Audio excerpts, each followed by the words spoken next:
Well, you're not going to believe the latest news on the Boston terror suspects. You, the hardworking taxpayer, may have been picking up their tab.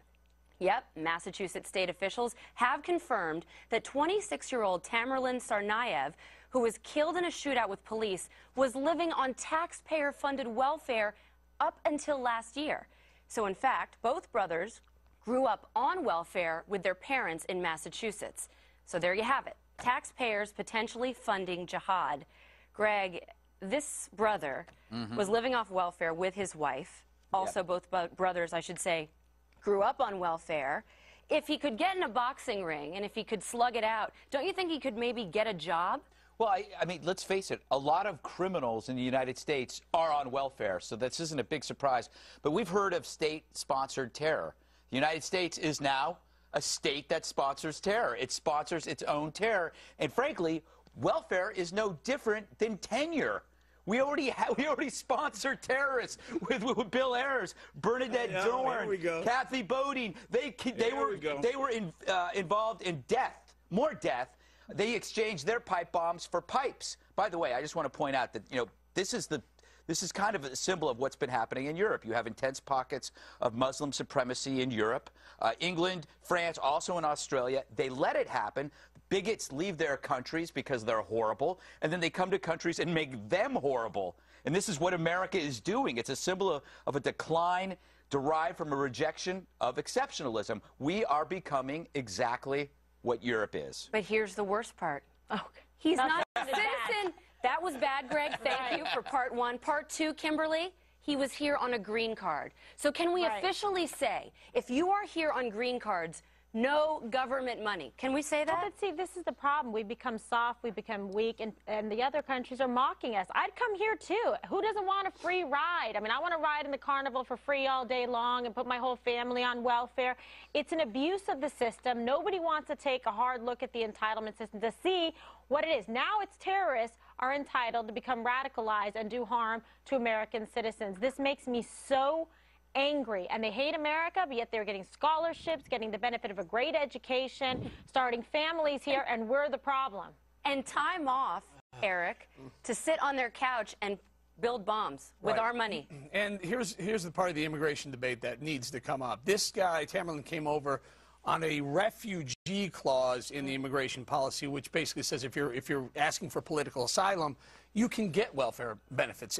A typical green card recipient would have to wait about 5 years to start to get welfare recipient. He got it right away.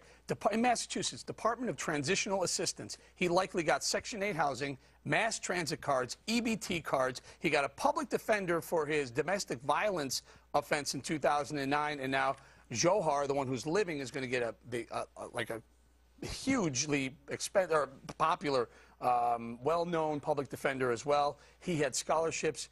Enough is enough. We really need to revamp the immigration policy and our welfare policy. Well, that's what you put your finger on it. This is the law. I mean, you may not like it, and you may not agree with it, but it is the law, and so the law's got to change. Do you agree? Sure, but I also agree that Cubans, for example, who automatically, if they get to this country, have benefits because of back in the 60s, we were so outraged by Castro. I mean, everybody's got exceptions here, and that's one of the problems. You made news this week. You stunned not just the four of us, but you stunned the world when you came out and you said, let's put a moratorium on students coming here from Muslim countries. How about when it applies to welfare? Would you take the same tack? Well, first of all, the welfare reform bill it was a long step down that road, and it was done by the Republicans and the Congress and by Bill Clinton. But listen, the same thing with the immigration bill. This immigration bill, if it goes through the Senate bill, there will be a time out when anybody got here through 11 can then get in that program, and then after that, nobody gets in. Not for a period of time. And I think that makes sense. That's why I said about Muslims. I think we need a time to get a breath. But what about supervising welfare programs, Kimberly? I mean, look, I mean, the devil finds work for idle hands. And this is a prime example of that. What are we doing? We've also given, if you look at the numbers, over $20 million to Chechnya over the years. If you look at the budget request for this year, this is going to really make you angry. Pakistan, $2.2 billion. Egypt, $1.6 billion. Pakistan. Sorry about that. You'll get a letter from the administration. Elect the president.